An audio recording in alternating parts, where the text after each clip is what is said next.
In a 500-mile race at speeds of 230 plus, you can't afford to blink.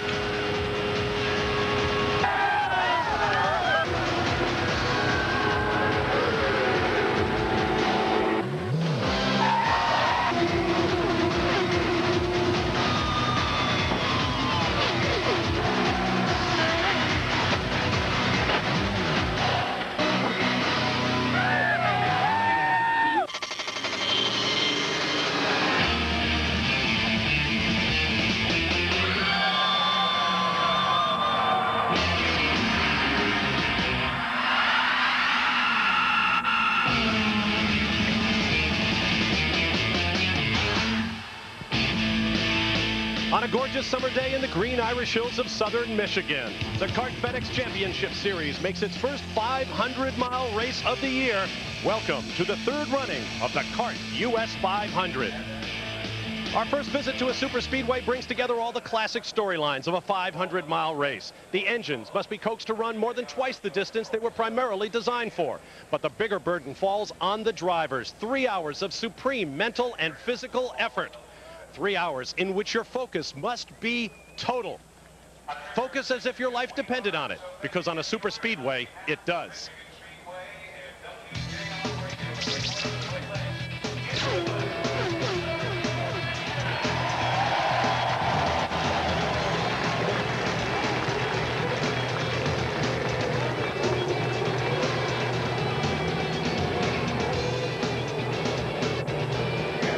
It's wide. It is some of the closest side-by-side racing, and it is fast.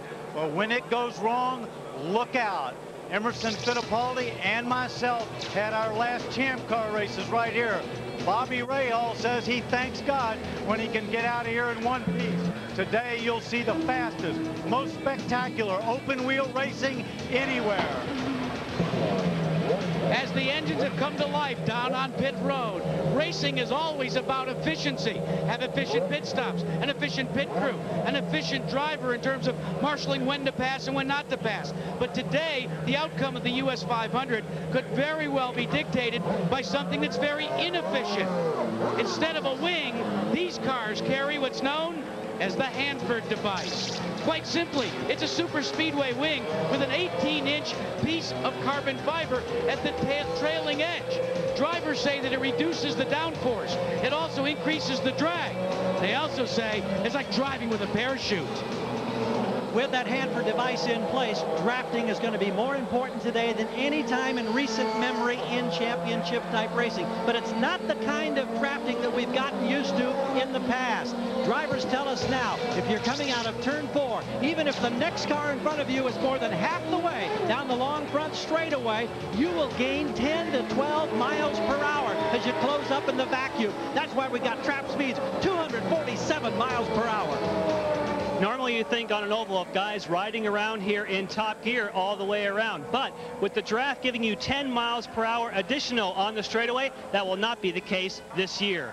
Many drivers will have 3 top gears, one when they run on their own, a second top gear when they're behind one car, and then a third top gear when they're behind or in a group of cars. Now, none of the drivers know how much they're going to be shifting, but remember, it does put extra taxing mechanical on the car.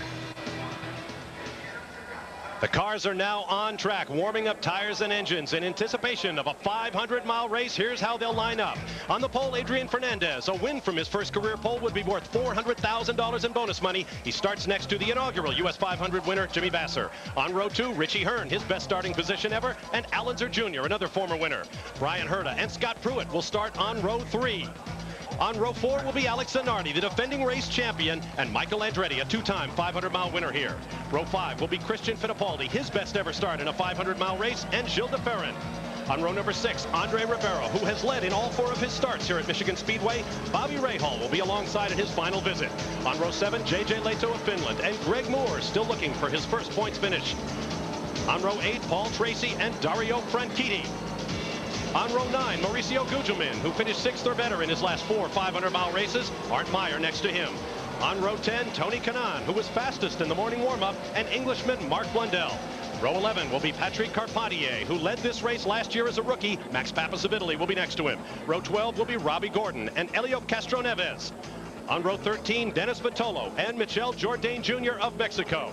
And on row 14, the teammates for Dan Gurney's All-American racers, P.J. Jones and Alex Barron. We are moments away from the green flag. Stand by for more from Michigan. It's late, it's wet, and a flat tire puts you up against the wall. Wouldn't it be great if you could just drive to safety? Now you can with new Goodyear Aqua. Welcome back to Michigan Speedway, where the cars now form up side by side for a 2-abreast start at the CART US 500. Now, here are some of the records and milestones at stake today. For Alex Zanardi, the points leader, a possible 5th consecutive win. That would be a series record. For his teammate, Jimmy Vasser, his 100th career start. For their team, Target Chip Ganassi Racing, a 7th consecutive victory would tie Team Penske's series record from 1994. For Bobby Rahal, his 40th 500-mile start. For the Ford Cosworth Engine Builders, a possible 300th victory. And for Roger Penske, who owns Michigan Speedway, his long-awaited 100th win, the most all-time among car owners. And now with Adrian Fernandez and Jimmy Vasser on the front row, they come around to face Jim Swental with the green flag. 500 miles, 250 laps ahead of them, and we are underway. Bob, they brought him down very slowly there. They wanted to get a good start, keep them side by side, but it bunched up the back of the pack. Keep in mind, there are questions in every driver's mind about what that Hanford device on the back of his car will mean in terms of running in this kind of traffic. It is Vasser, Al Unser Jr. up into second, and look at him 3 wide down in turn 3. Well, this is 500 miles, but Al Jr. wants to lead that first lap.